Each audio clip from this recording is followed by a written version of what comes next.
Hello, welcome to Chandu's chapters.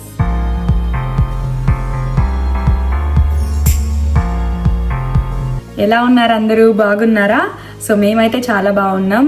మాకైతే winter start అయిపోయింది. Almost చాలా చలి వేసేస్తుంది. అసలు మరి మార్నింగ్ అయితే ఇవాళ కొన్ని స్నో ఫ్లేక్స్ కూడా కనిపించాయి అన్నమాట. If we don't choose the right clothes we cannot stay out side for longer period. Especially kids అయితే స్కూల్స్లో వాళ్ళు వెదర్తో సంబంధం లేకుండా బయట చాలాసేపు ఉంచుతారనమాట. సో మనం వాళ్ళకి ప్రాపర్గా డ్రెస్అప్ చేయలేదు అంటే వాళ్ళు అవుట్ సైడ్ వెదర్ని ఎక్కువసేపు తట్టుకోలేరు, which in turn leads them to like fever కానీ కోల్డ్ కానీ ఇంక ఇలాంటివి వస్తూనే ఉంటాయి. ఏ టెంపరేచర్కి ఎన్ని లేయర్స్ వేసుకోవాలి, ఏ టైప్ ఆఫ్ బట్టలు వేసుకుంటే పిల్లలు కానీ మనం కానీ కంఫర్టబుల్గా ఉంటామో అవన్నీ నేను మీకు డీటెయిల్డ్గా ఈ వీడియోలో చూపిస్తాను. స్కిప్ చేయకుండా మొత్తం వీడియో చూసేయండి. ఫస్ట్లీ మీరు ఈ పిక్చర్ చూసారంటే అసలు ఎన్ని లేయర్స్ ఏ టెంపరేచర్స్లో వేసుకోవాలి, ఏ టైప్ ఆఫ్ ఫ్లీసెస్ కానీ లేకపోతే షెల్ జాకెట్స్ కానీ థిన్ జాకెట్స్ థిక్ జాకెట్స్ వేసుకోవాలి అని క్లియర్గా వీళ్ళు చూపించారు. సో ఇదైతే స్క్రీన్ షాట్ తీసుకొని మార్క్ చేసో పెట్టుకోండి, మీకు హెల్ప్ అవుతుంది అని అనుకుంటే. మనం వేసుకునే డ్రెస్ కాకుండా 3 లేయర్స్ ఏంటో నేను మీకు ఈజీగా ఇలా చూపిస్తున్నాను. ఫస్ట్ లేయర్ వచ్చేసి ఇది థర్మల్స్ అన్నమాట. సో ఇది మనం వేసుకునే డ్రెస్ కంటే లోపల వేసుకునేది. టెంపరేచర్ మరీ మైనస్లోకి అలా వెళ్ళిపోతుంటే అప్పుడు ఇది ఫస్ట్ లేయర్ గా వేసుకోవాలి. Most of the kids are not really comfortable in wearing this, కానీ మరీ ఎక్కువ చలి తట్టుకోలేని వాళ్ళైతే డెఫినెట్లీ ప్రిఫర్ చేయాలి. సెకండ్ లేయర్ వచ్చి ఇది ఫ్లీస్ అన్నమాట. సో ఇది మనం వేసుకునే డ్రెస్ పైన వేసుకునేది. చెప్పాలంటే ఇది మన స్వెటర్ కి దగ్గరగా ఉంటుంది అనుకోండి. సో ఇండోర్స్ కూడా మనం దీన్ని ప్రిఫర్ చేయొచ్చు, ఈవెన్ అడల్ట్స్ కూడా. సో ఎయిదర్ ఇది మీకు టాప్ ప్యాంట్ ఇలా సపరేట్ గా దొరుకుతుంది, అలా కాదంటే పిల్లలకైతే ఇలా ఓవరాల్ లాగా కూడా దొరుకుతుంది. ఇంకా థర్డ్ లేయర్ విషయానికి వచ్చేసరికి మనకి basically out side water proof గా, అంటే రెయిన్ లో కానీ స్నోలో కానీ ఆడేటప్పుడు తడిచిపోకుండా ఉండే మెటీరియల్ కావాలి. సో దీనికోసమే ఓవరాల్ అంటారనమాట. ఇంకా అది డిపెండ్స్, మీకు థిక్ ప్యాడెడ్ థిన్ ప్యాడెడ్ ఇంకా జస్ట్ షెల్ కానీ ఇలా రకరకాలు దొరుకుతుంది. సో అవన్నీ నేను మీకు ఇప్పుడు చూపిస్తాను. ఒక్కో మెటీరియల్ ఇంత పర్సంటేజ్ ఆఫ్ వాటర్ ని ఆపుతుంది, ఇంత వాటర్ ప్రూఫ్ అనేసి దాని ప్రకారం డివైడ్ చేసేసి ఉంటారు.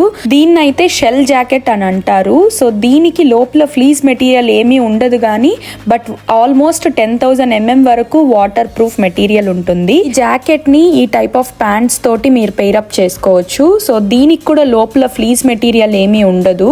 నెక్స్ట్ వచ్చేసి సాఫ్ట్ షెల్ జాకెట్. సో ఇది అవుట్ సైడ్ మెటీరియల్ మీరు చూస్తే గన ముందు దానికి దీనికి చాలా డిఫరెన్స్ ఉంది, బట్ లోపల కూడా ఫ్లీస్ ఉందన్నమాట. కానీ ఇది జస్ట్ 5,000 mm వరకే వాటర్ ని ఆపగలుగుతుంది. So that's the main difference between previous jacket and this one. Next అయితే ఇది ప్యూర్లీ రెయిన్ జాకెట్. ఇంకా దీని లోపల ఫ్లీస్ కూడా ఉండదు అనమాట, జస్ట్ ప్రొటెక్షన్ ఫ్రమ్ రెయిన్ అన్నట్టు.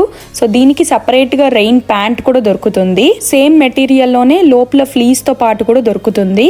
ఇంకా నెక్స్ట్ అయితే థిక్ ప్యాడెడ్ జాకెట్స్ అన్నమాట. సో ఇది ఎస్పెషల్లీ వింటర్ కి అవుటర్ లేయర్ గా బాగా పనికొస్తుంది. దీనికి తోడు ప్యాంట్స్ కూడా ఉంటాయి. సో మాకు ఇలా సపరేట్ గా జాకెట్ అండ్ ప్యాంట్ వద్దు, మొత్తం ఒక ఓవరాల్ గా కావాలి అనుకున్న వాళ్ళకి ఇలా కూడా దొరుకుతుంది. ఇది ఆల్మోస్ట్ 0 నుంచి 4-5 ఇయర్స్ వచ్చేంత వరకు కూడా ఇలానే ఎక్కువ ప్రిఫర్ చేస్తారు ఇక్కడ. ఆటమ్ కానీ స్ప్రింగ్ కానీ ది బెస్ట్ ఐడియల్ సొల్యూషన్ ఏంట్రా అంటే ఇలాంటి ఒక షెల్ జాకెట్ తీసుకొని దాన్ని ఫ్లీస్ జాకెట్ తో పెయిరప్ చేసుకొని 2 లేయర్స్ గా వేసి పంపించామంటే లెట్సే వాళ్ళకి వర్షం పడకుండా చలి లేదు అన్నప్పుడు సో పైన షెల్ జాకెట్ రిమూవ్ చేసేసి ఫ్లీస్ జాకెట్ తో బయట ఆడుకుంటారు అన్నమాట. సో వాళ్ళు ఎలా కావాలన్నా మిక్స్ అండ్ మ్యాచ్ చేసుకొని వేసుకోవచ్చు స్కూల్స్ లో. కొంచెం పెద్ద పిల్లలకైతే ఇలా స్లీవ్లెస్ జాకెట్స్, ఇంకా అదే కాకుండా కొంచెం స్టైలిష్ గా ప్యాడెడ్ జాకెట్స్ ఇవన్నీ మనతో పాటు ఎక్కడికైనా బయటకు వెళ్తుండేటప్పుడు ప్రిఫర్ చేయొచ్చు. స్కూల్స్ కి ఇలాంటివి వేసి పంపించామంటే పాడు చేసేస్తారు. జాకెట్స్ ఒక్కటే కాదండి, ఇంకా చెప్పాలంటే గ్లౌజెస్, సాక్స్లు, క్యాప్స్, ఇంకా నెక్ కి ప్రొటెక్షన్ అంట, అసలు చాలానే ఎక్స్ట్రా యాక్సెసరీస్ కూడా కొనాలి. గ్లౌజెస్ విషయానికి వచ్చేసరికి కాటన్ గ్లౌజెస్ అన్నమాట. So just like that positive temperatures ఉన్నప్పుడు అవి వాడుకుంటాము. అది కాకుండా ఇప్పుడు మీరు చూస్తుండేది ఎక్స్ట్రా ఫ్లీస్ ఉండేది, వాటర్ రిపెల్లెంట్ ఉండేటట్టుగా, అంటే రెయిన్స్లో వాటిల్లో చలికి రెండిటికి కలిపి ఒక టైప్ ఆఫ్ గ్లౌజెస్ ఉంటాయి. ఇంకా ప్రాపర్ వింటర్ గ్లౌజెస్ కూడా ఉంటాయి, అంటే దానికి full of thick padding and outside కూడా వాటర్ రిపెల్లెంట్గా ఉండేటట్టు ఉంటుంది అన్నమాట material. So depending upon weather ఇది కూడా మారుస్తూ వెళ్ళాలి మనము. రెగ్యులర్ సాక్స్లు కాకుండా సో ఇలా వూల్ బ్లెండెడ్ సాక్సెస్ తీసుకున్నామంటే కొంచెం పాదాలకి చలి లేకుండా ఉంటుంది. నెక్స్ట్ షూస్ విషయానికి వచ్చేసరికి కూడా మీరు చూస్తే గన లోపల ఫ్లీస్ ఉండేటట్టుగా ఒక రెయిన్ బూట్స్, ఫ్లీస్ లేని ఒక టైప్ ఆఫ్ రెయిన్ బూట్స్, ఇంకా వింటర్ షూస్ ప్రాపర్ గా ఇంకా ఎక్కువ చలికి తట్టుకునేటట్టుగా అట్లా రకరకాలు ఉంటాయన్నమాట. వెదర్ కి తగినట్టుగా మనం వీటిల్ని కూడా మారుస్తూ వెళ్ళాలి. క్యాప్స్ లో కూడా ఇలా డిఫరెంట్ వెరైటీస్ ఉన్నాయి. జస్ట్ కాటన్ క్యాప్స్, ఇంకా వూల్ తోటి క్యాప్స్, అది కాకుండా ఫ్లీస్ ఉండేటట్టుగా కొన్ని క్యాప్స్, ఫుల్ గా కవర్ అయ్యేటట్టుగా బేబీస్ కోసం ఈ టైప్ ఆఫ్ క్యాప్స్ కూడా దొరుకుతుంది. పీక్ వింటర్స్ లో ఎస్పెషల్లీ వాటర్ ప్రూఫ్ ఉండేటట్టు ఈ టైప్ ఆఫ్ క్యాప్స్ ప్రిఫర్ చేసామంటే చాలా హెల్ప్ అవుతుంది. కిడ్స్ కి ఎక్కువసేపు బయట ఉండగలుగుతారు. నెక్స్ట్ లేడీస్ విషయానికి వచ్చేసరికి ఎస్పెషల్లీ ఉమెన్ కి ఒక్క జాకెట్ ఉంటే అయితే మాత్రం సరిపోదు, ఎందుకంటే మాకు చాలా పిక్చర్స్ కావాలి. సో మల్టిపుల్ జాకెట్స్ ఉంటే మచ్ బెటర్. ఆటమ్ నుంచి పీక్ వింటర్ వచ్చేంత వరకు అయితే ఈ టైప్ ఆఫ్ జాకెట్స్ తో మేనేజ్ చేయొచ్చు. సో ఇదైతే థిన్ ప్యాడెడ్ జాకెట్ అంటారు. అంటే వింటర్ కి కూడా దీని లోపల ఇంకొక లేయర్ ఫ్లీస్ వేసుకొని ఈ జాకెట్స్ తో కూడా మేనేజ్ చేసేయచ్చు. ఇంకా నా దగ్గర ఇంకొక జాకెట్ కూడా ఉంది. ఇది థిక్ ప్యాడెడ్ జాకెట్ అన్నమాట. ఇది లోపల అయితే పాలిస్టర్ ప్యాడెడ్. సో నాకు ఈ జాకెట్ ఎందుకు నచ్చిందంటే ఎస్పెషల్లీ దీనికోసం కొన్నా. నేను బాగా ఫ్యాన్సీగా అనిపించి కొన్నాను, బట్ వింటర్కి నాకు బాగా పనికొచ్చింది. థిక్ ప్యాడెడ్ కాబట్టి ఈ ఒక్క లేయర్తోనే నేను వింటర్ని కొన్ని సీజన్స్ మేనేజ్ చేశాను. నాకైతే చలి అనిపించలేదు. ఈ టైప్ ఆఫ్ జాకెట్స్లో మీకు either short length or long length, ఇంకా డిపెండ్స్ ఆన్ మీ కన్వీనియన్స్ ప్రకారం మీరు షాప్ చేయొచ్చు. నాకు లాంగ్ లెంత్ పెద్దగా సూట్ అవ్వదు, నచ్చదు అని అనుకున్న వాళ్ళు థర్మల్ ప్యాంట్స్ వేసేసుకున్నారంటే జీన్స్ ప్యాంట్స్ లోపల, సో మనకి బేసిక్లీ లాంగ్ జాకెట్స్ వేసుకోకపోయినా చలి ఉండదు అనమాట. అవుట్డోర్ యాక్టివిటీస్ ఎక్కువ చేసే వాళ్ళకి thermal wear very important. Adults కూడా థర్మల్ ప్యాంట్స్, టాప్స్, ఇంకా ఫ్లీస్, ఓవరాల్స్ కానీ అన్ని దొరుకుతాయి depending on the weather. And అలాగే మీ పర్పస్ లైక్ ఏంటి, మీరు స్కీయింగ్కి వెళ్తున్నారా లేకపోతే జస్ట్ రన్నింగ్కి వెళ్తున్నారా, నాకు థిన్ ప్యాడెడ్ చాలు బికాజ్ నేను బయట ఎక్కువసేపు ఉండను, లేకపోతే నాకు థిక్ ప్యాడెడ్ కావాలి, నేను చలికి తట్టుకోలేను, అలా మీ పర్పస్ ని డిఫైన్ చేసుకొని దాని ప్రకారం మీరు 1 లేయరా 2 లేయరా 3 లేయరా వేసుకోవాలి అనేది అర్థమవుతుంది అన్నమాట. ప్యాడెడ్ జాకెట్స్ లో మళ్ళీ 2 టైప్స్ ఆఫ్ ప్యాడింగ్ ఉంటుంది. ఒకటి వచ్చి పాలిస్టర్ ప్యాడింగ్, ఇంకొకటి బర్డ్ ఫెదర్స్ తోటి లోపల మొత్తం ప్యాడింగ్ ఫిల్ అయి ఉంటుంది. చలికి అస్సలు తట్టుకోలేని వాళ్ళు దీన్ని గాన చూస్ చేసుకున్నారంటే డెఫినెట్లీ చాలా వామ్ ఉంటుంది అవుట్ సైడ్ ఎంతసేపు ఉన్నా. మీరు మెన్కి కానీ ఉమెన్కి కానీ ఈ టైప్ ఆఫ్ జాకెట్స్ కూడా దొరుకుతాయి. దీన్నే కప్ప అంటారనమాట వీళ్ళు.